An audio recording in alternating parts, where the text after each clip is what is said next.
Bom dia, gente. Essa introdução eu sempre faço, tá? GSA 121, que dia é hoje?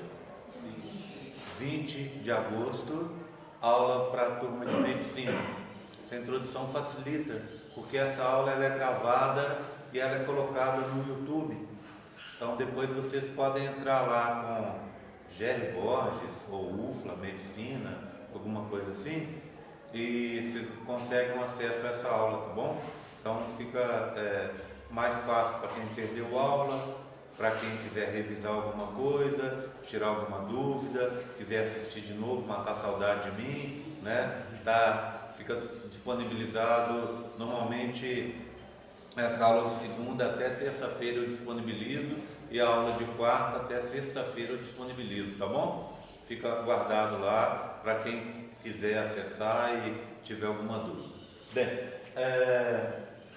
o curso trata de embriologia básica, que é a primeira parte, e logo a gente deve gastar com isso 2 semanas, e logo em seguida a gente entra em embriologia especial, trabalhando com sistemas, tá bom? Bem, a regra aqui é a seguinte: a matéria é extremamente longa, extremamente complexa. Então não é meu interesse vir aqui e fazer que nem um professor de cursinho e ficar correndo com a matéria e vocês não entenderem. Eu prefiro que vocês entendam, por exemplo, a embriologia básica, mais circulatório, cardiogênese e nervoso, e não vejam o resto, do que a gente ver tudo e ficar atropelado para vocês. Então, o primeiro dos compromissos que a gente tem que fazer é esse. Se tiver difícil, claro que eu já tenho dado para várias turmas, eu sei como é que tem turmas que andam mais rápido, que rendem um pouco mais, turmas que rendem um pouco menos, né? Não é demérito de ninguém render um pouco menos, cada um tem seu ritmo, não é verdade? Então, se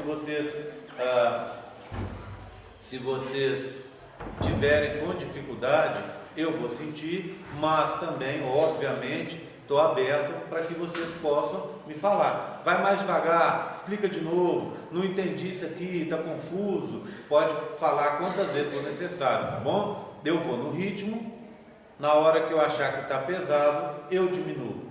Principalmente a aula de quarta-feira, que é uma aula pesada, que começa às 2 da tarde e termina praticamente às 6. Então, tem hora que eu olho para a cara de vocês e vejo que realmente está naquela hora da gente ir ali no saulinho tomar um café, dar uma descansada, tá bom? Mas isso não significa que a gente vai descansar demais. A gente tem um compromisso que é aprender embriologia. Essa embriologia é base para uma série de matérias que vão vir depois, e eu conto com a ajuda de vocês para que a gente consiga ao final um resultado satisfatório. Bem, eu trabalho então com a filmagem. Uma outra coisa que eu já faço há algum tempo é colocar bastante material para vocês no campus virtual. Agora, desde uns 2 semestres para cá, o campus virtual o pessoal tem tido mais agilidade. Então, na primeira semana, eles já conseguem matricular todos os alunos. A sala já está aberta, exceto a minha, porque as minhas são muito grandes. Então eu tenho que ligar lá para os caras lá do Alexandre, o pessoal lá do DAD, para que eles possam clonar, copiar a minha sala. Mas isso eu faço hoje, talvez amanhã, eles vão clonar a sala vai estar disponível com vocês matriculados. O que a gente tem nessa sala? A gente tem os capítulos dos livros, tá? A gente tem as fotos dos modelos, a gente vai ver muitos modelos, porque a embriologia é uma ciência que ela envolve muitas transformações espaciais e temporais. Tem gente que vê isso com muita facilidade, mas tem gente que tem dificuldade de ter esse raciocínio espacial. Então os modelos ajudam bastante, tá? Então a gente vai ter lá as fotos dos modelos, vai ter o link para os vídeos vão ter esse período, nós vamos ter, conforme nós tivemos período passado, algumas aulas que vão ser online, tá? Essas aulas a gente vai combinar, quarta-feira eu vou trazer essa programação para vocês, e essas aulas, elas são dadas elas são gravadas primeiro por mim, tá? E colocadas no YouTube. Você vai assistir essa aula, vai vir para cá, e a gente no início da aula, normalmente numa quarta, às vezes até numa segunda mesmo, a gente vai ter um período para cuidar dessa aula que vocês assistiram previamente, tá? Então, tipo assim, vamos dizer, a gente tem meia hora para tratar dessa aula. Se for necessário, óbvio, essa meia hora pode virar uma, duas ou um período inteiro, tá? Mas assim, na teoria, se vocês assistiram a aula anteriormente, assistiu uma vez, anotou, teve calma para assistir essa aula, vai ficar mais fácil para você. Eu vou estar aqui para tirar as dúvidas. Por que eu estou pensando em fazer isso? Estou pensando em fazer isso justamente por causa do conteúdo de ser extremamente pesado, tá? E ter muito conteúdo. Tem coisas que são tranquilas, mas tem muita coisa. Então, de vez em quando, a gente vai ter uma aula que vai estar gravada, vocês vão assistir, e aí a gente chega aqui e eu falo, ó, o assunto tal, que foi que a gente combinou, que vocês assistiram a essa aula aí durante a semana. Dúvidas sobre ele? Eu tenho uma dúvida tal, eu tenho uma dúvida tal. A gente tira as dúvidas, todo mundo entendeu? Posso passar para frente? Pode. Então vamos seguir para frente. Tudo bem? Então, esse período a gente vai ter já isso institucionalizado, vamos dizer assim.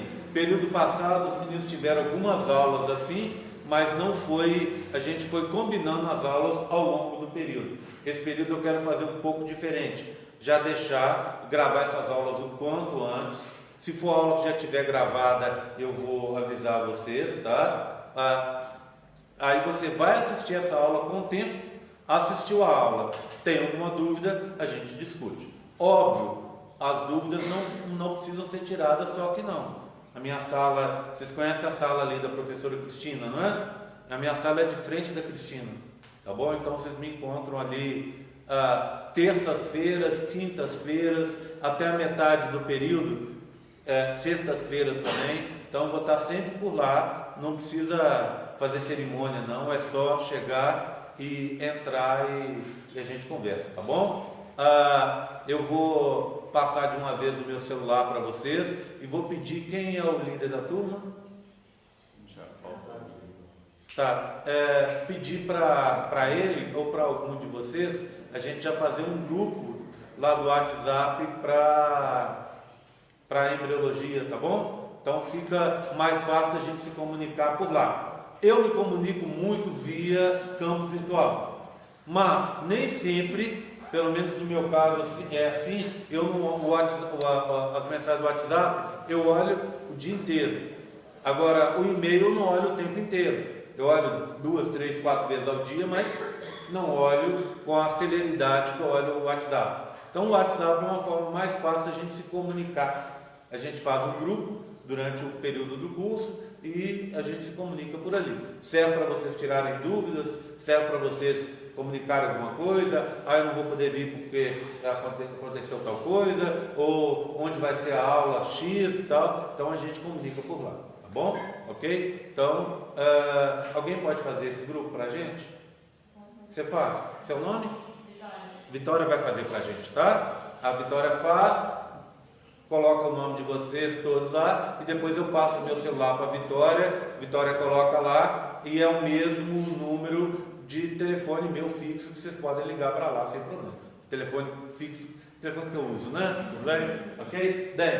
Disse para vocês, lá tem muito mais coisas, tá? Tem um monte de coisa lá no campus virtual. Depois que a sala estiver lá, vocês vão poder ver e ver o quanto que isso facilita, tá bom? Os 2 livros são esses daqui, na verdade são 3. O livro de embriologia básica do Dum, tá? Que é um autor argentino. Esse livro tem alguns exemplares na biblioteca. e 2 livros do Mu e Pessoa, o Embriologia Básica do Mu e Pessoa e o Embriologia Clínica também deles, tá? Mas, óbvio, você pode pegar qualquer livro de embriologia. Esses são os, vamos dizer assim, os mais populares e os que eu normalmente uso por ser mais acessíveis para os meus alunos. Você quer pegar o livro? Tudo bem, mas a gente não tem tantos exemplares assim. Por isso eu aconselho a você ler os capítulos que estão lá no campus virtual. Todos os capítulos estão lá, tá bom? Então você pode pegar, baixar o capítulo no seu computador e ler, usar um daqueles editores que tem hoje, né? Para você marcar, riscar, sublinhar, fazer anotações, isso tudo hoje é possível. E você tem esses editores tipo de PDF, né? Editores online gratuitos, dá para você fazer sem nenhum problema, tá bom? Então, fica a critério de vocês, tá bom? Ou pega o livro, ou pega os capítulos online. Eu gosto de escrever fisicamente. Nada impede que você pegue o capítulo, vá no Xerox, imprima o capítulo, só as páginas que você vai precisar, imprima ali e vá lendo e anotando ao longo do curso, também funciona, tá bom? Bem, então, campus virtual, os livros estão aqui, as avaliações e as regras, a gente conversa quarta-feira, tá? Eu quero passar, normalmente eu passo para os meus alunos uma programação do curso, com mas a programação já não está lá no SIM? Sim, mas com essa programação um pouco mais, por exemplo, a distribuição de pontos, como vai ser, quais são as aulas que a gente vai ter gravadas, esse tipo de coisa. Então, eu quero conversar com vocês na quarta-feira sobre isso. E a gente conversa novamente sobre as regras. Vou passar para vocês quarta-feira um termo de ciência e de concordância com isso, com o funcionamento do curso, tá? Então, a gente passa na quarta-feira isso e a gente conversa um pouco mais, porque a gente vai ter mais tempo. Bem, mas as regras são muito simples. Muito simples. Não é para usar celular na sala de aula, para mídias sociais. Eu quero gravar a sua aula. Pode gravar, eu estou gravando. Mas se você quiser gravar, filmar, fotografar o quadro, tirar uma selfie comigo aqui na frente, qualquer coisa pode, não há problema. O que não pode é usar o celular para mídia social aí, tá? Quer usar? Ali, sai um pouquinho, vai lá, usa à vontade, volta, sem nenhum problema, tá bom? E a segunda regra tem a ver com o horário, tá bom? A gente tem 15 minutos de tolerância. Então eu espero vocês durante 15 minutos para começar a aula. Na verdade eu já começo, você pode se atrasar até 15 minutos. Se você chegar depois desses 15 minutos, eu vou te pedir para não entrar. Tá? Então já esteja atento a isso. Eu atrasei, não consegui chegar, perdeu a aula. Pode entrar no intervalo? Oi? São 2 aulas. As aulas são diretas, tá? São 4 aulas. São 4 aulas. Não tem intervalo? Não, tem intervalo, mas esse intervalo nem sempre vai rolar. Esse intervalo às vezes rola num horário, às vezes rola no outro, como eu te falei. É a hora que a gente está com a paciência esgotada, cansado, a gente faz o intervalo. Então eu não consigo combinar com você, tipo assim, vamos combinar a partir das 3h30, a gente faz o intervalo e entra, e aí quem não perdeu a primeira parte entra. Eu não consigo combinar isso porque às vezes é 3h30, às vezes 4h30, às vezes a gente não faz, às vezes está cansado, 2h30 a gente para, tá bom? Então assim, as duas coisas visam justamente o rendimento de vocês. Você pode estar pensando assim, mas para você tanto faz, se eu aprendo ou não aprendo. Não é verdade, né? Eu estou aqui para isso. Se vocês não aprenderem, né, para vocês é péssimo e para mim também não é legal. Reprovar um aluno, o aluno vai estar aqui de novo, vai estar aqui fazendo a matéria de novo, né? Vai estar ocupando o lugar de outro, a sala vai ficar mais cheia, vai atrapalhar o rendimento da outra turma e não é bom para ninguém, né? Então assim, essas duas regras de respeitar o uso do celular e o horário para chegar visam justamente a gente evitar esse problema, tá? Então estou avisando para todo mundo está sabendo, está gravado, né? E a partir da próxima aula, aí eu já vou seguir essas regras, tá? O celular a gente começa agora e a regra é de chegar a partir da próxima aula, tá bom? Combinado? Bem, e mais? Eu tinha mais uma coisa para falar, esqueci. Primeiro dia é fogo, tá? É desse jeito. Daqui a pouco eu lembro, aí eu conto para vocês, tá? Tudo bem? Tranquilo? Vamos começar? Tá?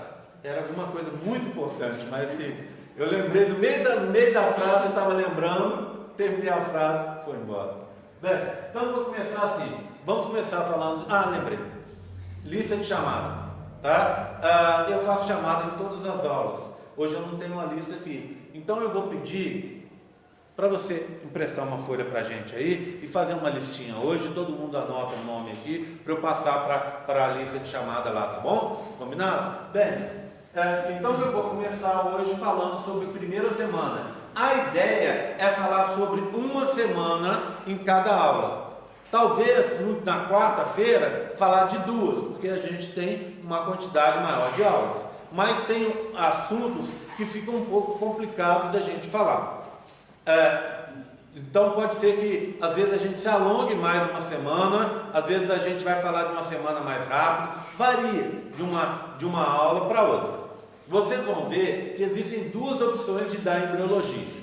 A primeira, eu já dei das duas, tá? A primeira é fazer estritamente semana por semana. Então o que está acontecendo no dia 1, no dia 2, no dia 3, no dia 4 e assim sucessivamente.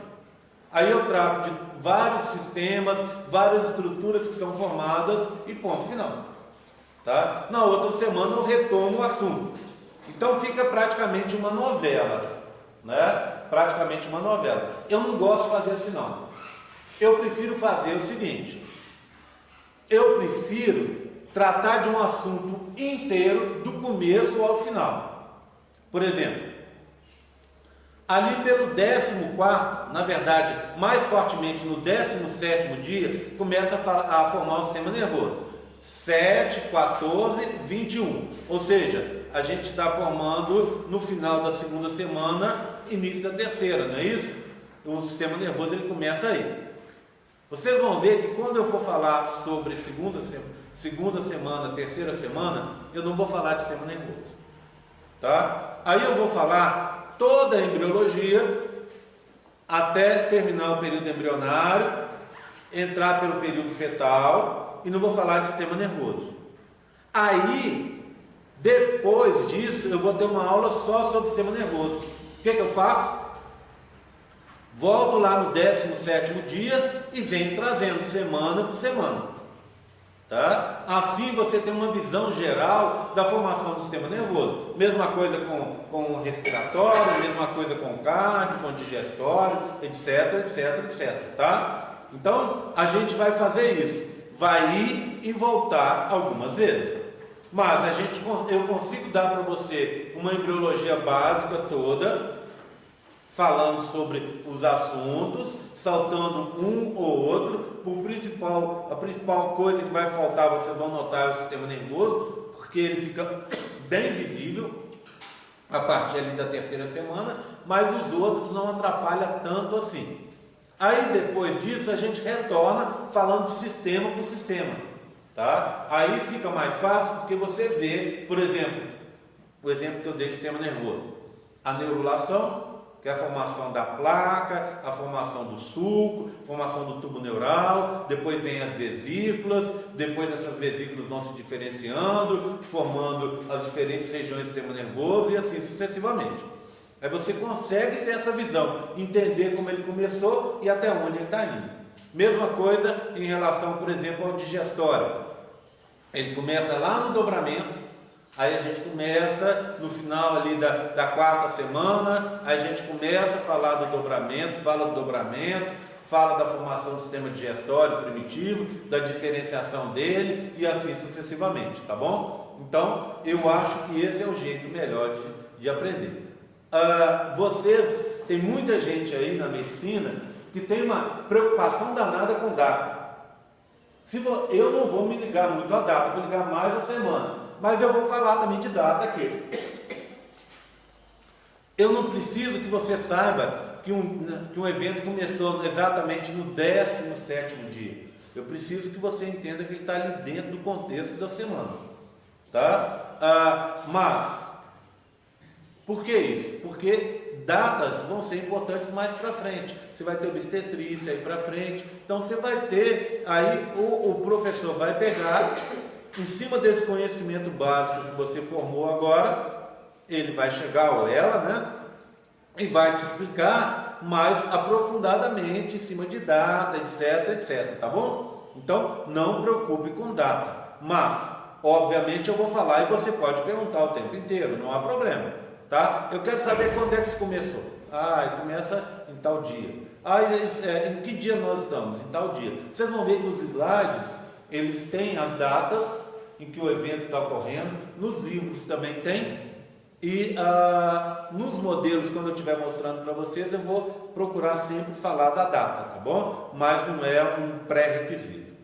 Ok? Podemos seguir? Bem, então eu vou começar assim. Vou começar até antes. Formação dos espermatozoides. Não preciso explicar para vocês naquela história da espermatogênese, não é isso? Tranquilo, já aprenderam. Alguma dúvida sobre esse assunto? Alguma dúvida?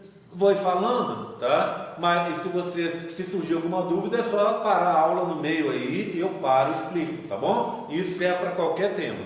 Bem, então os espermatozoides vão se formar lá a partir da espermatogênese, que é uma meiose, não é isso? E depois a espermiogênese, que é aquela transformação das espermátides em espermatozoides, que são controlados pelas células de Sertoli, não é? Bem, espermatozoides se formam durante todo o período fértil masculino. Começa aí a partir dos 11, 12, 13 anos, né? Com variações, com a puberdade, né? E vai se estender longamente até os 80, 75, 85, 90 anos. Então não é incomum você ver um sujeito aí com seus 70 anos, pai de um bebê. Pode acontecer. Por quê? Porque apesar da produção de espermatozoides dele diminuir ao longo do tempo, ela continua. E ela ocorre em ondas, não é isso?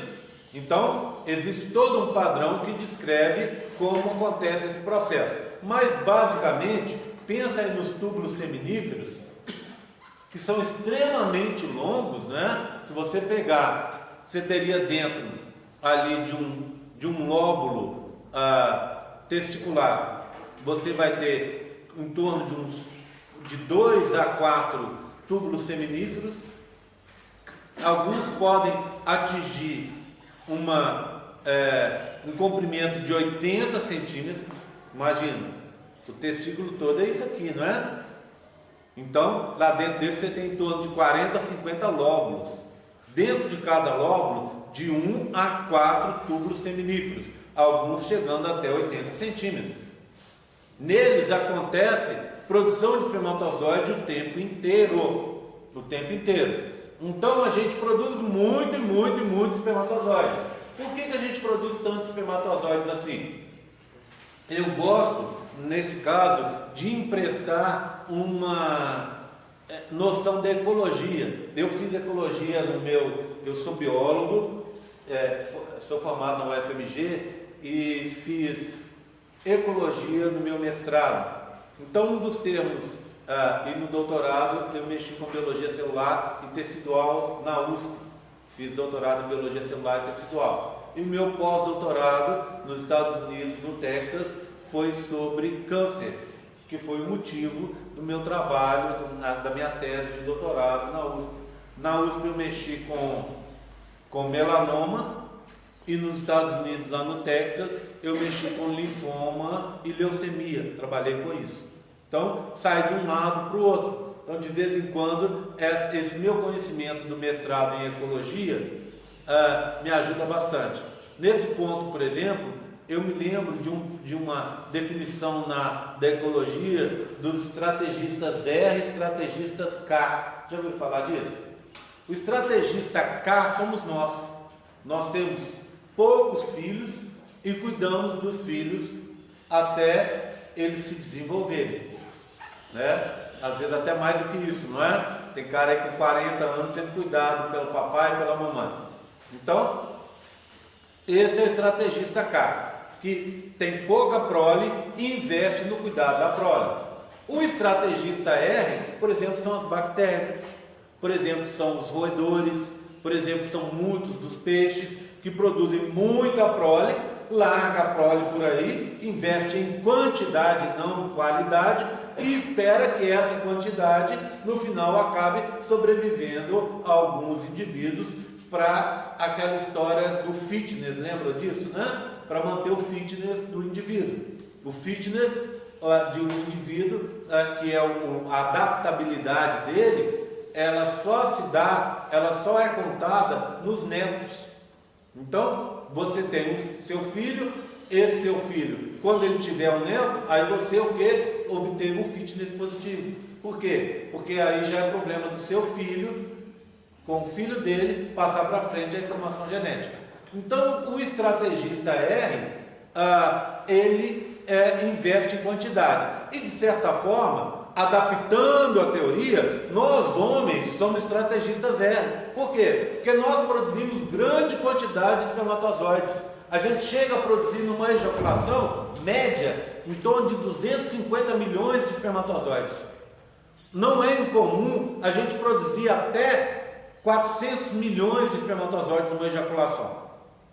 Para vocês terem uma ideia, quando a gente está pensando em biologia reprodutiva, em fertilidade, pessoas, homens, que produzem até 25 milhões de espermatozoides numa ejaculação, são considerados férteis. Ou seja, o cara produz 10% só a quantidade normal e ainda assim ele é fértil. Totalmente fértil. Abaixo dessa quantidade é que começa a contar os graus de infertilidade. Tá certo? Então, assim, nós homens abusamos da quantidade porque a gente investe nessa estratégia R. Por que a gente está investindo em estratégia R, nós homens? Porque o ambiente uterino é extremamente complexo e extremamente inóspito para essas células que estão lá. Lembra, o útero começa pela vagina. Você tem a vagina, tem o útero e vem as tubas. Aquilo se abre, as tubas se abrem lá na região do infundíbulo, dentro da cavidade abdominal.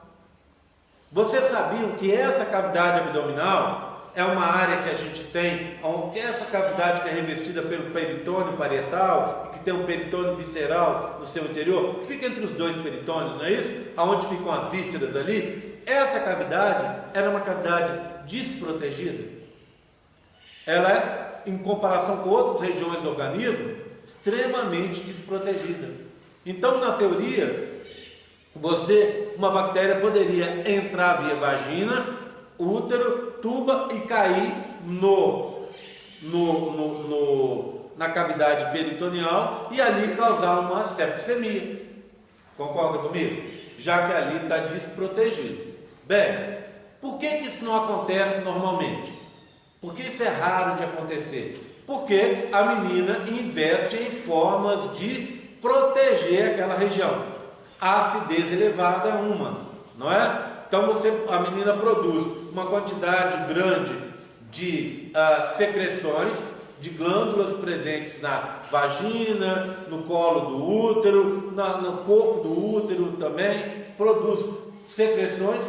Essas secreções são baseadas em carboidratos. Esse carboidrato é fermentado pela flora bacteriana endógena que a menina tem, que vive bem com o corpo da menina, né? Como a gente tem na pele, tem na boca, trato digestório, etc.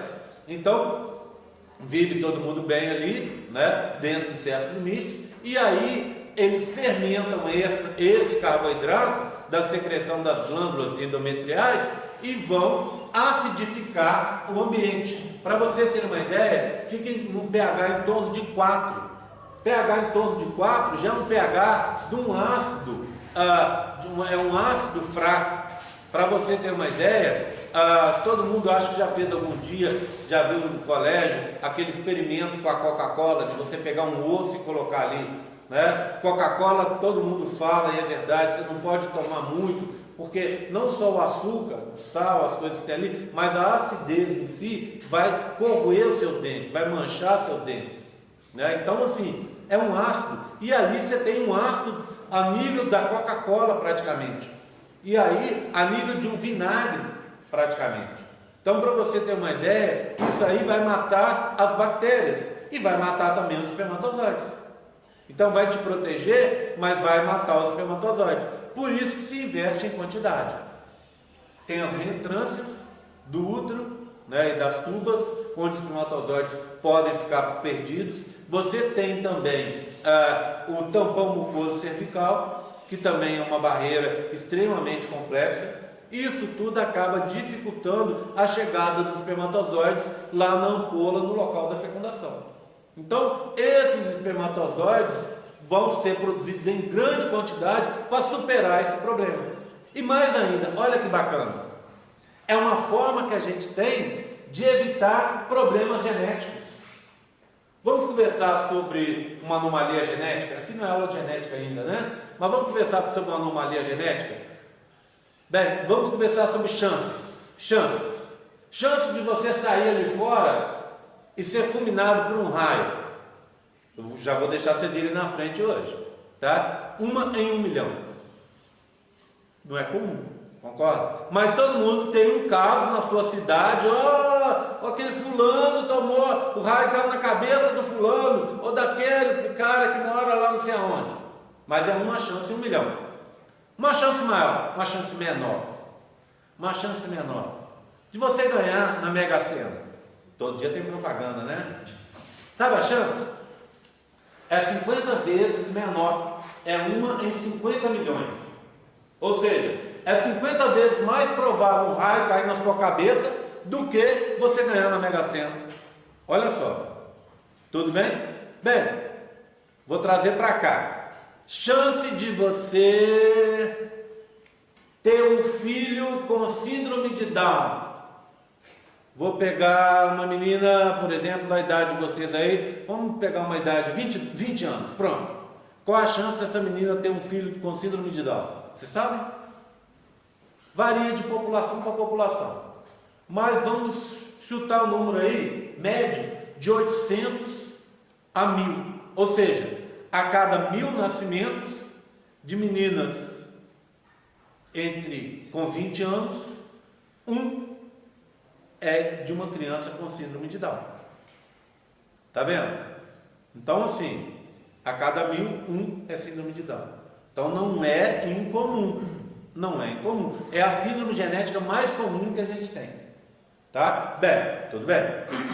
Agora, só para a gente encerrar, só para a gente fechar o raciocínio.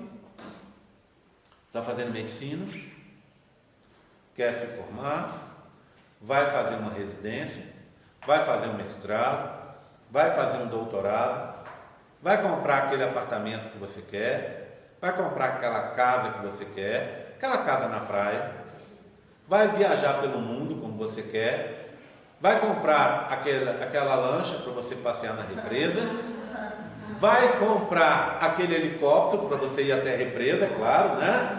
Resultado, você vai conseguir dinheiro para isso tudo, se Deus quiser, mas vai demorar um pouquinho. Então você vai resolver ter filho acima dos 35 anos, tá? Chance de uma menina com 35 anos ter um filho com síndrome de Down, sabe? 1 em 20. Eram 1 em 800, 1 em 1000, agora é 1 em 20. Então a chance é muito grande. E deixa eu contar para vocês uma coisa. E ainda assim, se você quer ter filho com mais de 40 anos, pode ter, tem que acompanhar, concorda? Tem que acompanhar, ver se está tudo bem, tudo normal, tal. Pode acontecer. A chance de síndromes aí é muito maior. Eu estou falando da síndrome de Down, que é a trissomia do 21, que é o quê? Você tem um cromossomo a mais do par 21, que não é um par, vira um trio. Não é? Tudo bem? Vira um trio. Bem, olha que coisa engraçada. Síndrome de Down, você tem dois problemas que causam síndrome de Down. O primeiro é um problema de uma deleção cromossômica. Aí é igual para homens e mulheres. Mas esse cromossomo supranumerário, esse cromossomo 21 a mais, normalmente ele é causado pela menina e não pelo cara. Sabem por quê? Porque quando você produz 250 milhões de espermatozoides e seu espermatozoide tem tem um cromossomo X, tem um cromossomo 21 a mais, né? Ao invés de ter um só, tem dois, ele é mais pesado, ele fica meio desbalanceado e muito provavelmente, praticamente, certamente, ele não vai conseguir chegar no local da fecundação. Então, essa quantidade grande de cromossomos, essa quantidade grande de espermatozoides evita problema, evita uma série de problemas. Agora, com a menina, por forma que a gente não sabe direito, por quê? O motivo disso, porque na menina também tem seleção, não é isso? Só que a seleção das meninas é uma seleção, vamos dizer assim, menos evidente, mais escondida, não é isso? Você começa, dá pelo 5º mês de gravidez, você tem 7 milhões de folículos ovarianos, que vai cair para 300 mil ao nascimento, e que vão morrendo ao longo do tempo. Mas tem uma seleção, concorda comigo? Tá? Os folículos com os ovócitos, que são os gametas, vão virar os ovócitos 2, gametas femininos, saúde, que tem problema, provavelmente eles são eliminados pela atresia, por esse tipo de morte celular programada. Eles morrem, tá? Mas ainda assim, parece que esse sistema de controle das meninas, ele é mais relaxado. E o motivo disso a gente não sabe bem, porque aí leva a síndromes, tá? Bem, tranquilo? Falei dessa história da estratégia E. Então, nesse sentido, como a gente tem um investimento em quantidade e as meninas em qualidade, porque ela produz um gameta só no final das contas, em média, né? Normalmente você produz um ovócito 2 só. Você é uma estrategista K, que investe em qualidade. Eu, menino, sou estrategista R e invisto em quantidade, tá? No final das contas, 10% de chance de gravidez a cada ciclo. Em alguns livros aí vocês vão ver a estimativa de 20%, pode ser 10% a 20%. Em outras palavras, se você está tendo relações desprotegidas, se você está tendo relações frequentes, constantes, o que é frequente, relação frequente? Dia sim, dia não, para que o esperma esteja presente dentro do útero. O espermatozoide dura em torno de 72, 80 horas vivo dentro do útero. Então, se você tem dia sim, dia não relação sexual desprotegida com seu parceiro, o que vai acontecer? Você vai ter dentro do seu útero espermatozoides viáveis quando chegar no seu dia fértil. E aí acontece, você vai ter uma chance de 10 a 20% de ser fecundada dentro daquele ciclo. Tá certo? Tudo bem? Então, ao longo, talvez de um ano, você fazendo isso aí, se você não tem nenhum problema de fertilidade e seu parceiro também não tem, você vai ter uma chance de estar grávida. Tá? Tudo bem? Tranquilo? Posso seguir? Dúvidas? Levanta a mão e a gente conversa, tá? Ok? Gé, eu estou com dúvida hoje num outro assunto. Pode perguntar. Provavelmente sua dúvida é muito mais interessante que o assunto da aula. Então pergunta, tá? Não há problema. Tudo bem? Agora, quando começou essa formação do espermatozoide? O espermatozoide que eu tenho disponível agora, nesse momento aqui, ele foi formado há 120 dias atrás. Opa, 120 dias atrás é 1/3 do ano, não é? Não é isso? 120, 240, 360. Ou seja, eu levo 1/3 de um ano para formar um espermatozoide. Mas, como eu formo muito, esses espermatozoides estão sempre disponíveis. Mas eu levo 120 dias para formar, tá? Ou seja, 4 meses, não é isso? Eu levo no processo de espermatogênese e espermiogênese 2 semanas. O restante todo, o espermatozoide vai estar lá no epidídimo, sofrendo maturação, transformações bioquímicas, fisiológicas e morfológicas lá no epidídimo. E aí ele vai ficar pronto. Vai descer lá para a cauda do epidídimo, vai ficar estocado ali. Se por acaso eu for utilizar, está ele pronto. Se eu não for utilizar, ele é destruído ali. Ok? Então, 120 dias. Com as meninas, já falamos um pouquinho, né? Com as meninas, também o processo começa bem antes, não é?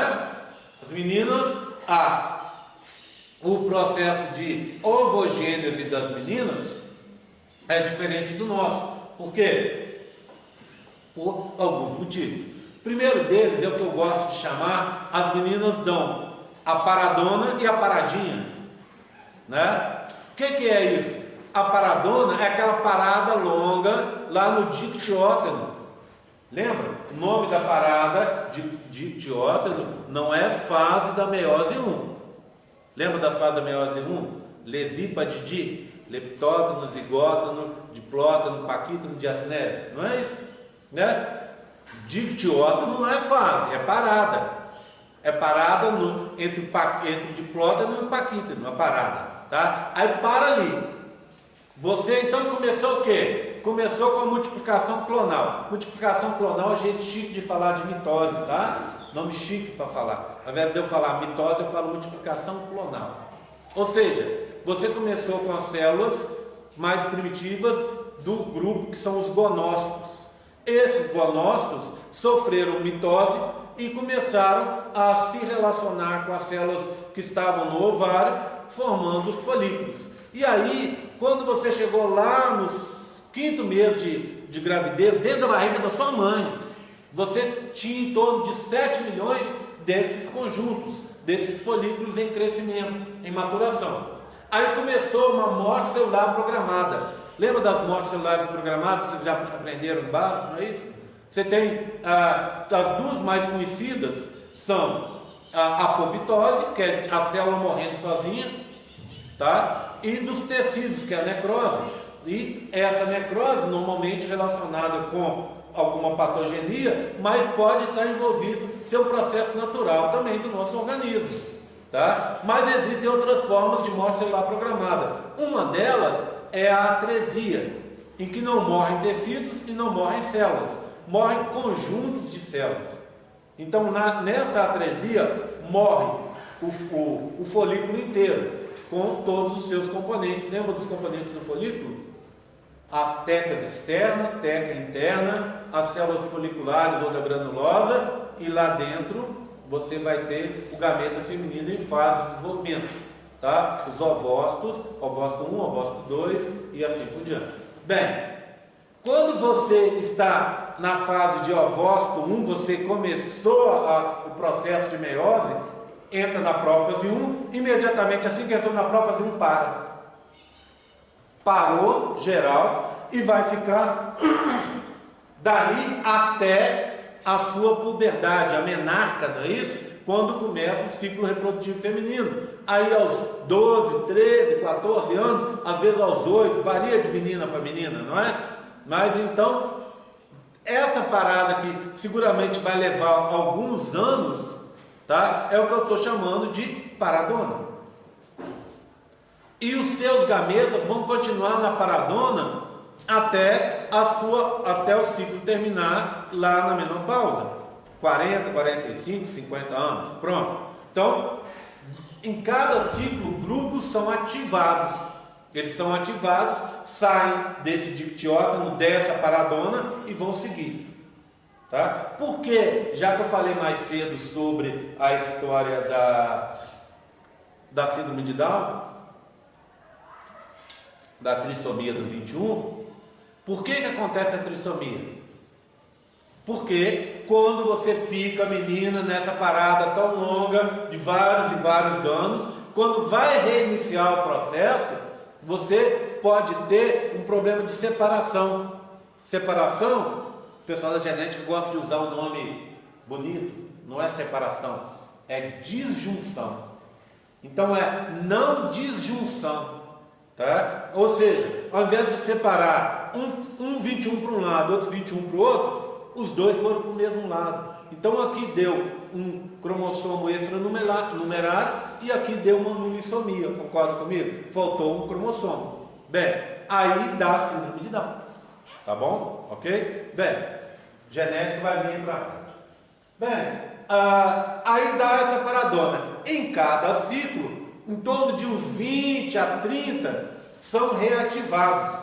Eles estão parados no dictiota, na paradona, são reativados e reiniciam o desenvolvimento. Bem, mas eles vão ser utilizados 3 ciclos à frente, tá bom? Então, o ovócito 2 que a menina está liberando hoje, dia fértil dela, mais ou menos lá no meio do ciclo, ele reiniciou o desenvolvimento dele há 3 ciclos atrás. E aquela parte final do desenvolvimento, de transformar ovócito 1 em ovócito 2, parado em metáfase 2, que aí eu chamo de paradinha. Por que paradinha? Porque deu ovócito 2 em metáfase 2, você vai ovocitar, se for fecundado, termina. Continua o processo, né? Termina a meiose e forma uma célula final que é o óvulo. E mais o colócito 2. Para descarte material genético. Então, essa paradinha só acontece se tiver fecundação, ou seja, outra característica feminina, né? Nós homens não temos, o processo é mais simples em nós homens. Ok? Tudo bem? Então, o que acontece? A maturação acontece que você está maturando hoje, é o que você vai usar daqui a 3 meses, tá? Que está terminando a maturação, que você vai usar daqui a 3 meses. Então todo o processo começa antes, por isso antes aqui, ó. Tá? Agora, transporte de gametas propriamente dito. Tudo bem até agora? Transporte. Vamos lá. Vamos transportar esses gametas. Os espermatozoides estão lá na cauda do epidídimo. Você teve um orgasmo. Quando você tem um orgasmo, esses espermatozoides com um pouquinho de líquido, que vai compor em torno de 2, 3% do esperma, eles são jogados explosivamente, saem da cauda do epidídimo, passam pelo ducto deferente, dá uma volta, né, porque é canal inguinal, dá uma volta por trás da bexiga e lá atrás vão se encontrar lá na próstata. Lá na próstata, eles se encontram com os ductos das glândulas ou vesículas seminais, não é isso? E começa a se formar o sêmen. 60% do sêmen vem da vesícula seminal. A vesícula seminal é riquíssima em frutose, entre outras coisas também. Em prostaglandina, por exemplo, né? Prostaglandina faz várias coisas. Uma das coisas que a prostaglandina faz, que é um grupo de mais de 30 substâncias que a gente tem, uma família de substâncias extremamente importantes. O papel clássico das prostaglandinas é contrair o músculo liso. Então a prostaglandina faz com que o ducto deferente se contraia e a uretra se contraia, para impelir, para mandar para frente esses espermatozoides. E lá dentro do útero, essas prostaglandinas masculinas, o que elas fazem? Contração do útero. E o útero, ao se contrair, vai sugar os espermatozoides para dentro de si, facilitando então o transporte dos espermatozoides. Bem, então, paramos lá na próstata, chegaram os ductos das vesículas seminais, é uma glândula exócrina, então tem ducto, formou-se 60% do sêmen, mais aqueles 2% que a gente tinha. Lá na próstata, a vesícula seminal tem frutose, grande produção de frutose, que serve para alimentar os espermatozoides, não é isso? O espermatozoide é a menor célula em volume do corpo humano.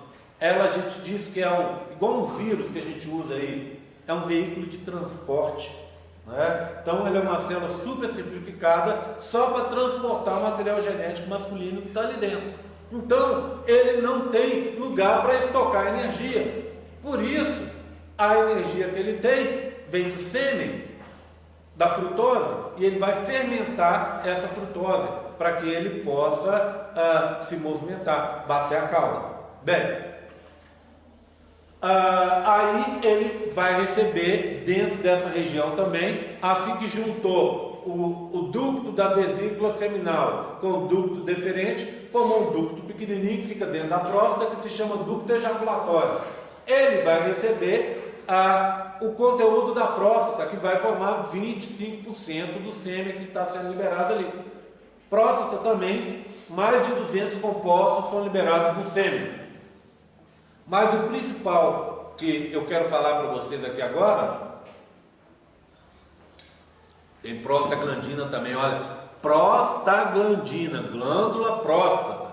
Então, as prostaglandinas, apesar de serem produzidas mais pelas vesículas seminais e por outros órgãos também, elas foram descobertas na próstata, por isso, prostaglandina, substâncias que vêm da próstata, tá? Bem, na próstata tem compostos alcalinos.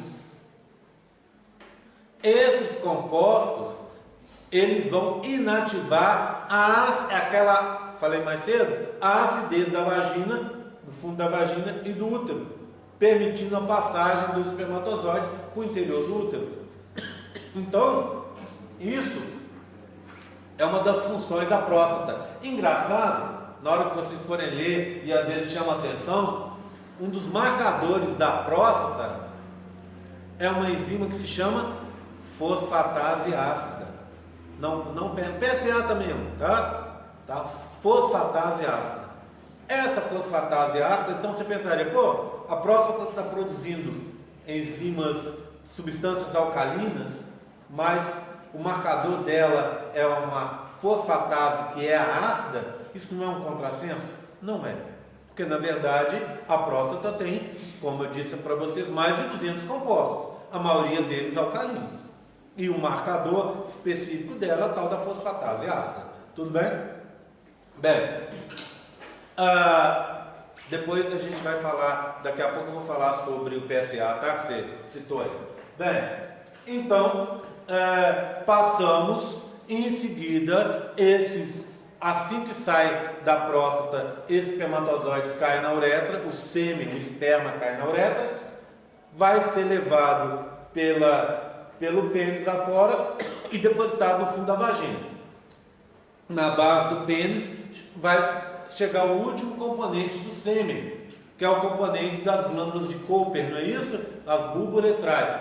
Ali, as bulboretrais, eu gosto sempre de falar com meus alunos, que são glândulas relacionadas com glândulas que pouca gente conhece, mas que a partir daquele momento todo mundo vai conhecer. Porque são glândulas relacionadas com a gravidez indesejada, não é isso? Porque elas soltam aquele líquido transparente, aquele líquido aquoso, aquela aguinha que sai pela cabeça do pênis, os meninos sabem disso, um pouco antes de você ejacular. Então sai aquele líquidozinho. O que é aquilo? É a glândula de Cooper agindo para lavar o pênis, para limpar, lembra? Passa a urina ali, compostos tóxicos, né? Ureia, ácido úrico, amônia, um monte de porcaria passa ali. Aí o que acontece? Tem que lavar isso antes de vir os espermatozoides. E só que quando tem essa lavagem, ali tem uma série de reentrâncias, principalmente ali perto da cabeça do pênis, onde a uretra faz uma ampliação que a gente chama de fossa navicular, lembra disso? Fica um monte de espermatozoides guardadinhos ali. Então, quando sai aquele líquido, lava e joga alguns espermatozoides para o fundo no fundo da vagina. Se você está tentando fazer, não faça isso, tá? Coito interrompido. O que é o coito interrompido? Eu estou transando com a pessoa, antes de eu gozar, de eu ejacular, eu retiro o pênis e gozo fora. O que acontece? Quando eu faço isso, beleza, tá? E se eu me atrasar um pouquinho? Gozo dentro, já é. E se eu, na hora de tirar ali, me atrapalhar e jogar o sêmen na vulva da menina? Problema? E se eu fizer tudo certinho? Problema também. Por quê? Porque vem o líquido da bulboretral, lava e joga um pouquinho de espermatozoides no fundo da vagina da menina. Você vai falar, mas 250 milhões, quantos são jogados? Alguns milhares. Bem, alguns milhares. Esses alguns milhares são suficientes para engravidar? Em teoria, são. Na prática, não seriam, tá? Mas a gente tem que lembrar que nesse caso age uma daquelas leis do universo, lembram dela?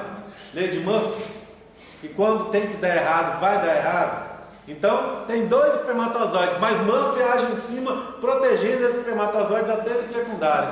E aí, gravidez indesejada, né? Aí você vai ter que ficar escondido aqui em Lavras mais uns 2 anos antes de voltar para casa, para contar para sua mãe, já chegar com o bacuri já grandão, já explicando, já ensinando o bacuri a falar vovó, né? E ainda por cima, vovó, te amo, né? Chega lá, vai aqui, ó, tem uma surpresa para você, mãe, ó. Vem cá, filho, né? Aí ele já treina com ele. Ele já sai, ele já faz a aparição dele falando, vovó, te amo, né? Pra você não ter problema. Concorda comigo? Então, assim, esse tipo de coisa, muita gente faz isso, vocês vão ter isso na prática clínica de vocês vão ver isso demais. Tem que falar que não pode. Não pode, né? Acabar com aquele mito que camisinha dá problema, camisinha atrapalha a relação sexual, né? Porque é a proteção que se tem para se evitar a gravidez indesejada, não é? E principalmente para evitar também DSTs. Tudo bem, tranquilo? Bem, 250 milhões de espermatozoides chegaram lá no fundo da vagina. A passagem ali pela região do tampão mucoso cervical seria impossível. Mas, lembra? As glândulas ali do colo do útero que produzem esse tampão, que fecha a entrada do útero. Proteção para tais as bactérias que eu contei para vocês não entrarem e cair lá na cavidade peritoneal. Tá? Bem, só que fica um tampão fechado, não dá para os espermatozoides entrar. Essas glândulas são sensíveis ao nível de hormônios, principalmente de estrógeno. O que acontece? Você vai chegando perto ali da sua ovocitação, o estrógeno, lembra? 36 horas antes, pico de estrógeno. Esse pico vai fazer com que as glândulas comecem a produzir uma secreção mais aquosa. E aí o que acontece? Aquele tampão mucoso cervical escorre. E para algumas meninas sai até aquela manchinha, não é? Aquela manchinha na calcinha. Então dá para saber o seu período fértil, ter uma ideia que você vai entrar em período fértil daqui a alguns dias. Certo? Existe inclusive um método comportamental baseado na avaliação desse tampão mucoso, do aspecto, da quantidade desse líquido, desse tampão que é produzido aí na entrada do útero. Bem, resultado: do 9º ao 16º dia, esse tampão fica aquoso e aí ele escorre. Alguns autores dizem que ele até abre caminhos para a entrada dos espermatozoides dentro do útero.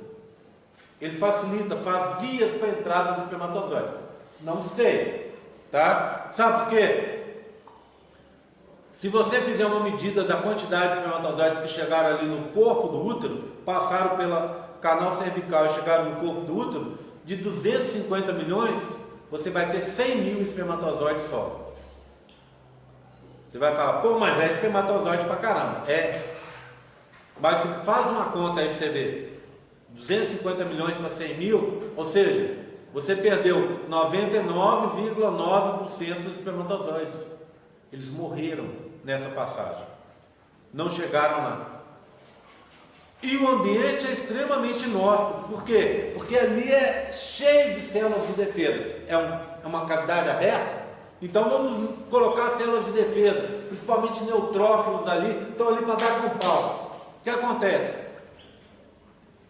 Além de ter os neutrófilos, toda a região interna do útero é cheia de reentrâncias. A gente pensa no útero e na tuba como um canal lisinho. Na verdade, ele é cheio de reentrâncias. E aí o que acontece? Os espermatozoides muitas vezes ficam presos naquela reentrância, ou pelo menos se demoram naquelas reentrâncias. E aí o que acontece? Vem o neutrófilo e pau nele, acaba com ele. Tá? Então, resultado desse processo.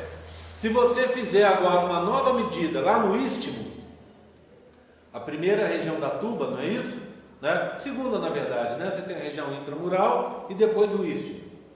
Lá no istmo, dos 100 mil espermatozoides, sabe quantos você tem? 3 mil. E lá na região da ampola, no local da fecundação, você vai ter em torno de 50 a 100. Então, poucos espermatozoides vão chegar. Mas olha que interessante, do istmo para frente é uma região desprotegida, ou bem menos protegida. E parece que ali, as pessoas têm descoberto, os cientistas têm descoberto, que parece que ali a menina começa a ajudar. Ela estava atrapalhando até agora, agora ela começa a ajudar. Os espermatozoides começam, que chegam até ali, os tais dos 3 mil, eles se associam à parede do istmo e vão sendo liberados em grupos.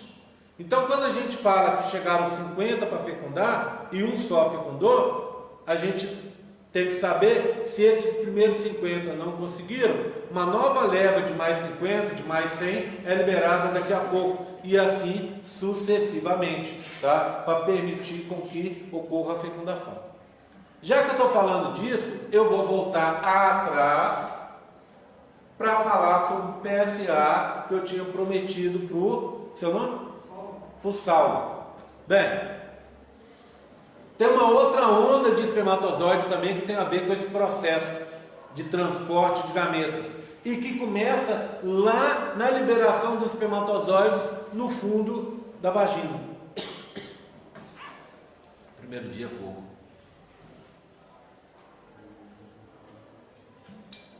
Só a cerveja para me salvar, gente.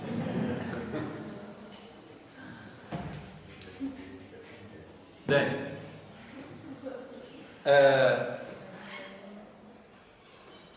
já viram? Você é um macaco, tá? Você é um macaco.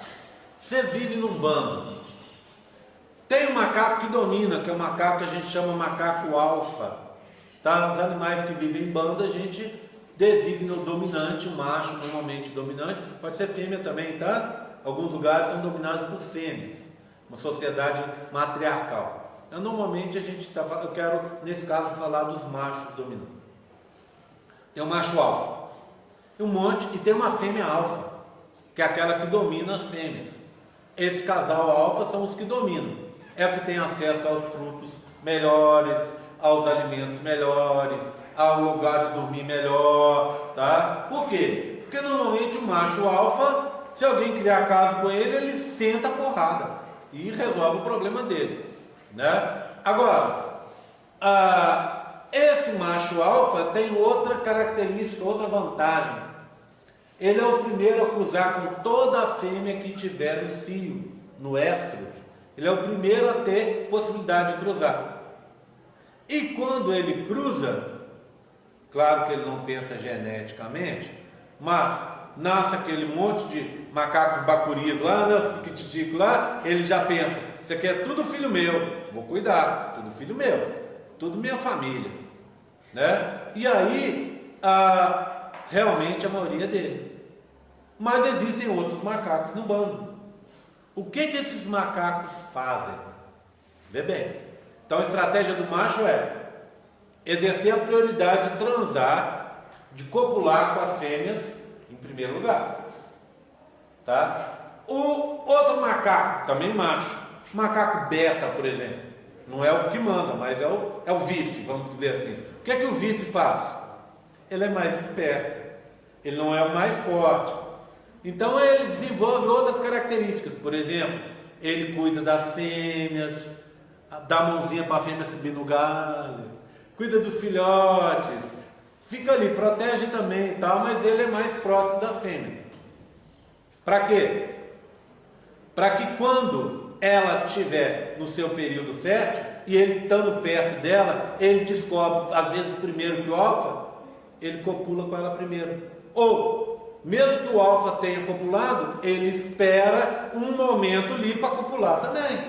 Aí quando nasce o filhotinho, o macaquinho, ele olha e fala assim, aquele bobão ali do alfa, hein? Ele mal sabe que esse aqui é meu. Aquele outro ali também, aquele lá é meu também. Olha, ele é minha cara, meu focinho, né? Então ele faz isso. E a fêmea? O que a fêmea faz? Para não ficar mal com ninguém, no seu período fértil, ela transa com todo mundo, tá? Ela tem relações sexuais, né? Relações sexuais com todos. Por quê? Porque se ela não tiver com alfa, ele bate nela. Se ela não tiver com beta, quando o alfa não tiver lá, ele bate nela também. Então ela tem que ter. Ela tem e fica todo mundo bem. E todo mundo achando que é filho que os macacos que nascem são filhos dele. E aí a coesão social no grupo se mantém. Legal, né? Bacana? Só que tem um detalhe. O macaco libera um sêmen em grande quantidade e esse sêmen faz um tampão no fundo da vagina da fêmea. Então eu sou o primeiro macaco a copular. Vamos dizer que eu não sou o alfa, eu sou o beta. Eu fui lá, copulei com a fêmea, liberei uma quantidade de sêmen no fundo da vagina dela. Esse sêmen fez um tampão, o alfa vem, copula, mas o sêmen dele não consegue chegar, porque tem um tampão lá fechando a entrada do útero da fêmea. Essa parte aqui voltada para o útero começa a se dissolver e vai liberando espermatozoides lá para dentro para fecundar. Mas uma grande parte faz um tampão ali, impede a entrada de outros espermatozoides. Legal, né? Eu tenho vários tipos de estratégias assim no reino animal. Por exemplo, alguns animais machucam a vagina da fêmea, o pênis machuca. E aí a fêmea copulou com ele, depois ela não quer copular com mais ninguém. Machuca, tá doendo? Vem não, né? Então assim, existem estratégias diferentes. Mas essa que me interessa agora é do tal do tampão. Nós fazemos um tampão também, mas não é igual ao tampão dos macacos. Tá bom? Não é igual. É bem menor. Porque a quantidade de sêmen que a gente produz também é menor. O nosso, a gente faz um tampão e os meninos sabem disso. Por exemplo, você ejaculou. O sêmen sai liquefeito, líquido. Mas imediatamente após um tempinho, ele vira uma gosma, não é isso? Ele fica durinho, gelatinoso. Vai ficar assim durante uma meia hora, uma hora. E vai se dissolvendo aos pouquinhos. Então a gente faz um tampão menor. Tá? Para que esse tampão? Vai colocar lá na prova. Porque se a menina tiver alguma relação sexual nesse intervalo, o filho vai ser do marido. Não é por isso, né, gente? Tá? Qual que é o motivo desse tampão? Provavelmente é para permitir com que os espermatozoides escapem dos problemas lá da região cervical, onde tem aquele tampão mucoso. Lembra que eu falei com vocês que entra 250 milhões, que chegam 250 milhões e sobram só 100 mil? E que ali tem uma acidez elevada e que a próstata vai baixar essa acidez durante alguns minutos para que os espermatozoides possam entrar. Lembra da substância alcalina da próstata? É justamente para isso. Ela, abaixar não, aumentar o pH, abaixar a acidez, vamos dizer assim, levando para o neutro, né? Então, essa região vai de 4 pH para em torno de 6,8, 7, enquanto os espermatozoides estão passando. Então, o problema com os espermatozoides em relação à acidez não é tão marcante nesse momento. Tá? Agora, o que acontece? Ainda assim tem muita mortalidade. Para resolver esse problema, o que a gente faz? Faz um tampão e libera os espermatozoides em grupos aos poucos, porque esse tampão vai se dissolvendo aos pouquinhos. Ao invés de você mandar a turma toda e perder a maioria, você manda em grupos, em quantidades, né? E aí vai uma turma, o pH aumenta, vai para o neutro.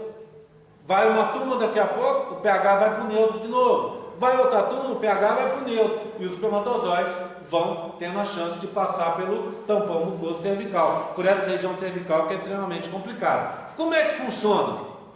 Você tem duas coisas envolvidas. Duas proteínas que são produzidas pelas vesículas ou glândulas seminais. Elas têm um nome muito interessante, muito bonitinho.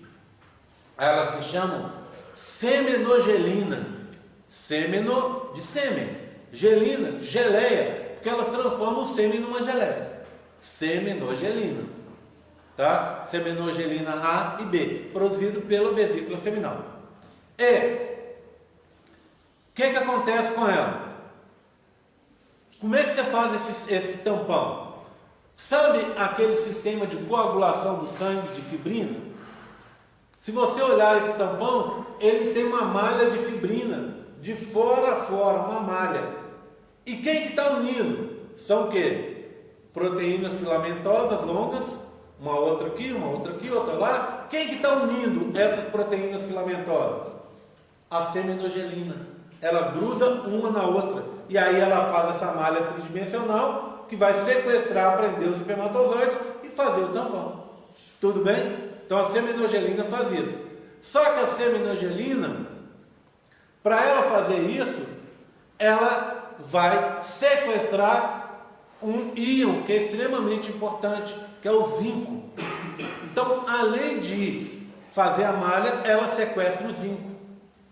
Depois que o tampão é feito, outras proteínas agem na região, tá?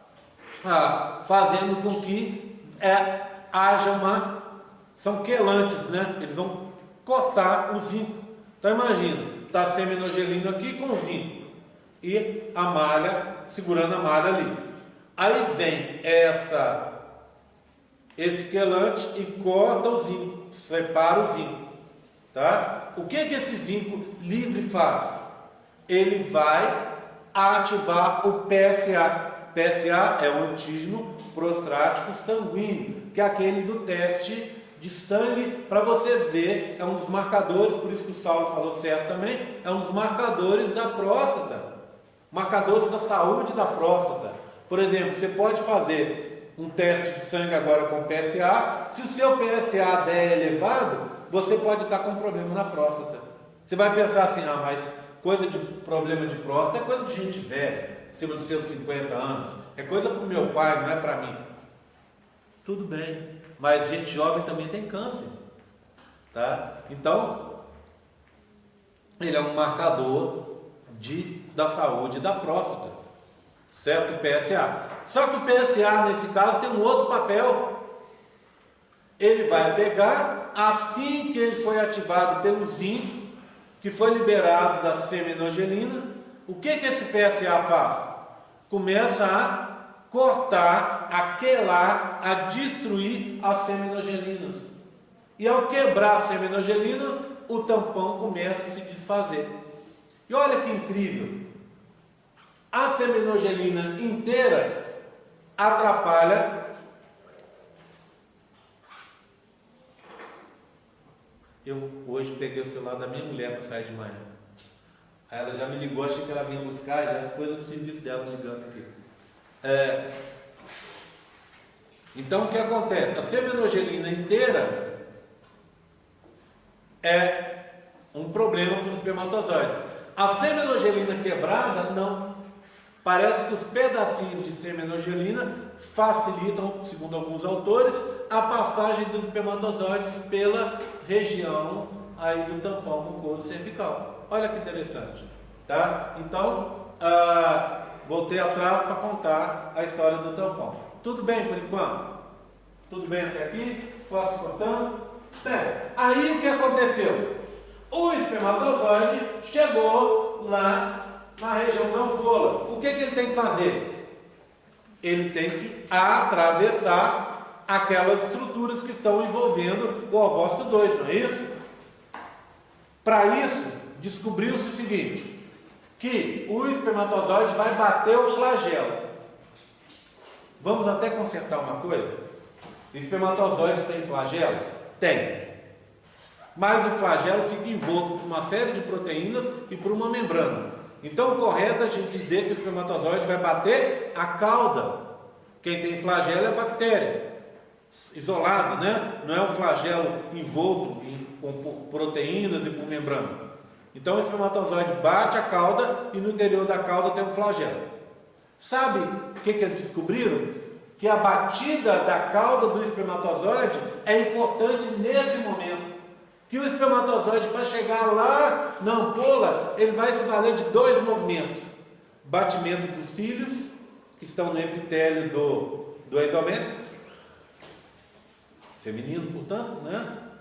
E contração do músculo liso do útero, feminino, portanto. Por isso, os espermatozoides, para chegar no local da fecundação, necessitam principalmente da ajuda da menina.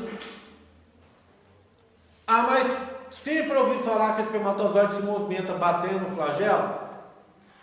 Sim, ele se movimenta batendo no flagelo. Mas essa batida é pouco significativa em relação à chegada dele no local da fecundação. Aí sim, na hora que ele chegou, ele tem que atravessar a corona radiata, que é aquela geleia com células imensas, lembram disso? Né? Matriz extracelular superabundante, ele vai usar a batida do flagelo. E aí ele vai bater o flagelo, vai bater a cauda, atravessando aquela geleiazinha, aquela matriz extracelular, até finalmente chegar na região chamada zona pelúcida. Concorda comigo? Até aí, nada de enzimas, só física, só esforço físico dos espermatozoides. Aí o espermatozoide se liga à zona pelúcida, lembra disso? Zona pelúcida tem 3 componentes, ZP2 e ZP3, fazendo uma estrutura em dímero, não é? ZP2, ZP3, ZP2, ZP3, ZP2, ZP3, filamentos, vários filamentos curtos com uma disposição tridimensional. Cada filamento é preso ao outro por ZP1. ZP, zona pelúcida 1, ZP2, zona pelúcida 2, ZP3, zona pelúcida 3.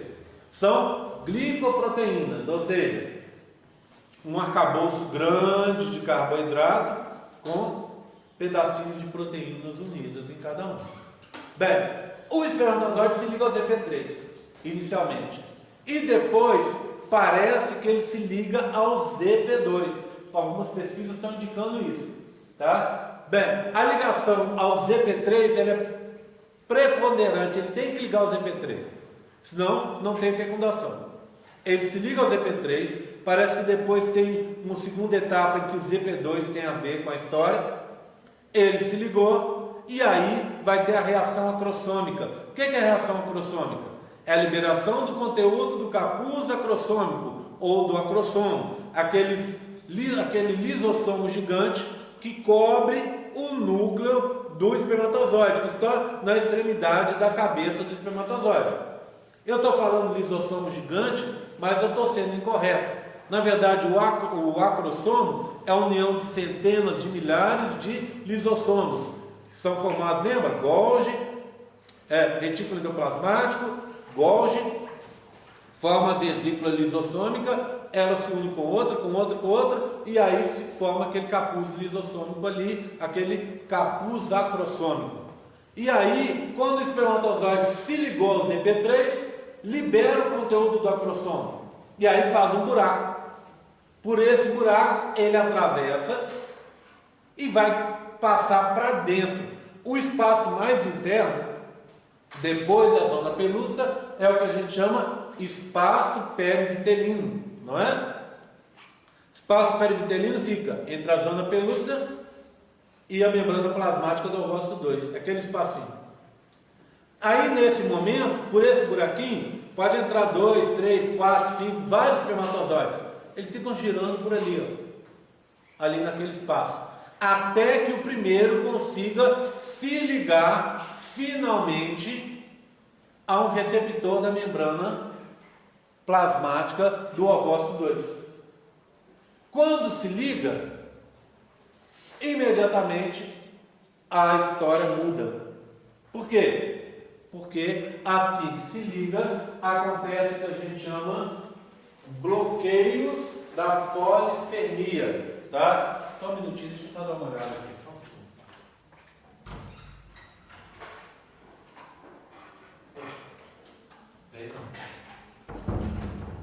Achei que talvez ela tivesse vindo.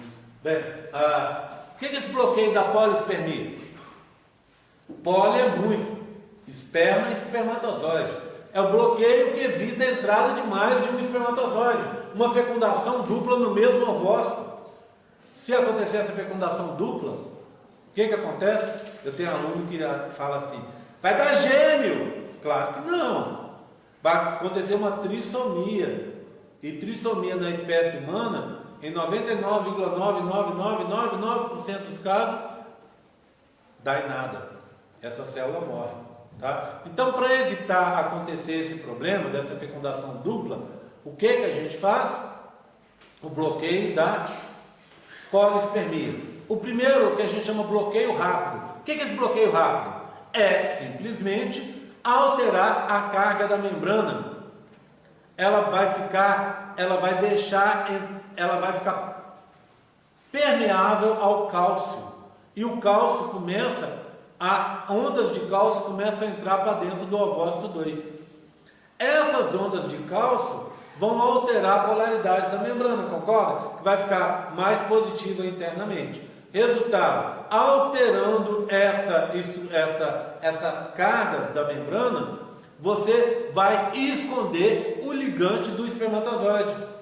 Então, eu sou um espermatozoide, eu me liguei. Começou a entrar cálcio imediatamente, coisa de milésimos de segundo. Entra cálcio. Outro espermatozoide que chega para se ligar, não consegue, porque alterando a carga, o ligante se esconde. Então, eu consigo, porque eu já liguei, o resto não. Então, é um bloqueio rápido da polispermia. Tá? Só que é um bloqueio rápido de curta duração. Por quê? Por que ele é de curta duração? Porque eu não posso manter a membrana com cargas alteradas durante muito tempo. Por quê? Porque várias reações acontecem a nível de membrana. E alterando a carga, essas reações deixam de ocorrer. Então, esse bloqueio rápido da polispermia, dura em torno de 2 minutos. Mas é tempo suficiente para que o espermatozoide, o conteúdo do espermatozoide, seja inserido no interior do ovócito 2. O que entra, hein? O que entra? Tudo, menos a membrana. E o resto, todo que entrou, é destruído, exceto o núcleo masculino, o núcleo do espermatozoide. Que como é um núcleo só com metade dos cromossomos, a gente vai passar a chamar de pronúcleo. Só o pronúcleo masculino que entra. Tá? É de vocês? Bem, aí o que acontece? O bloqueio lento da polispermia. Sempre assim, né? Se eu falar que tem primária, você pode ter certeza que vai ter alguma coisa que é primária, você pode ter certeza que já vai falar de velocidades coriônicas, por exemplo, mais para frente. Eu falo, velocidade coriônica primária, tenha certeza que vai ter uma secundária, uma terciária. Do mesmo jeito, se eu tenho um bloqueio rápido da polispermia, eu vou ter um bloqueio lento. Como é que funciona esse bloqueio lento? Nesse bloqueio lento, pequenos grãozinhos, na verdade lisossomos, que são chamados erroneamente de glândulas, que ficam na periferia da célula, que a gente chama de região cortical, são liberados.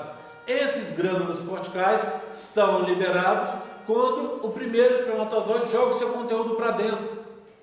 Esses lisossomos fazem o quê? Alteram a estrutura da zona pelúcida. Como é que era na zona pelúcida? Lembra? ZP2, ZP3, ZP2, ZP3, ZP2, ZP3, unidos com ZP1. Agora ficou o quê? ZP3, ZP1, ZP3, ZP1, ZP3, ZP1, ZP3, ZP1. E o ZP2, o que aconteceu? Fez grumos isolados. Essa alteração na estrutura impede novas fecundações. Tá? E aí, resolvido o processo. Tá? Tudo bem? Tranquilo? Bem, tá certo. Estamos agora com o núcleo masculino. Tá? Quando entrou o cálcio, você ativou o ovócito 2. Ele acabou a meiose. Formou o pronúcleo feminino, também com metade dos cromossomos. E o polócito 2, o glóbulo polar, corpo polar 2, que você deve ter aprendido, né? Eu prefiro polócito, eu sou mais íntimo dele, tá? Polócito 2, descarte material genético da meiose 2 feminina. Foi liberado para fora também. Agora você tem dois polócitos, o 1 e o 2. Um na meiose 1 e um da meiose 2 femininos, não é isso? Tá lá. E um pronúcleo feminino. Antes de seguir, eu vou atender o... Fala, Henrique. Essa alteração na estrutura da cromosoma 2 e P3 é por causa do acrossomo? Não, a acrossomo foi para ele atravessar. Foi por causa do bloqueio lento da polispermia, liberação dos grânulos corticais. Foi depois. Cuidado. O acrossomo é só para ele entrar. Ele entrou no espaço perivitelino, se ligou a um ligante de membrana. Aí ele entra para dentro. Quando ele entra, esses grânulos, esses lisossomos que ficam na superfície, perto da membrana plasmática do ovócito 2, são liberados. E aí sim altera a estrutura da membrana da zona pelúcida. Tá? Isso depois de ter entrado o cálcio. Depois de ter entrado o cálcio. Então, vamos pegar uma ordem. Uma ordem temporal. Bate o flagelo, atravessa a corona radial. Se liga a zona pelúcida, ao ZP3. Reação acrossômica. Atravessa ZP3, atravessa a zona pelúcida. Cai no espaço perivitelino. Se liga a um ligante da membrana plasmática do ovócito 2. Bloqueio rápido, bloqueio lento da polispermia. Esse bloqueio lento da polispermia, o pessoal costuma chamar também, sabe do que, Henrique? Reação cortical. Por quê? Porque envolve os grânulos corticais. Ou reação de zona. Por que reação de zona? Porque envolve alterações na zona pelúcida. Tá certo? Ok? Tudo bem? Todo mundo acompanhando? Não entendeu? Faça como Henrique. Para e pergunta. Tá? Eu vou aproveitar hoje que está todo mundo ainda em férias, ainda assim, anestesiado, né? E vou falar um monte. Tá? Tudo bem? Olha, não vou falar mais nada que acabou a minha brincadeira. Bem, estou aqui, né? Tá? Vou de óvulo para frente, tá vendo? Não consegui terminar a primeira semana hoje, tá? Mas a gente termina na quarta-feira. Vamos combinar uma coisa. A minha sala de embriologia é a sala... Você sabe ali na nave 1? Pavilhão 4. Tá? Pavilhão 4. Sabe onde fica a sala de histologia? Vocês vão ter aula lá esse semestre lá.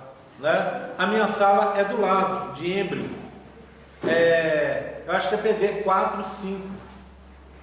Vamos ter essa aula de segunda pela manhã lá.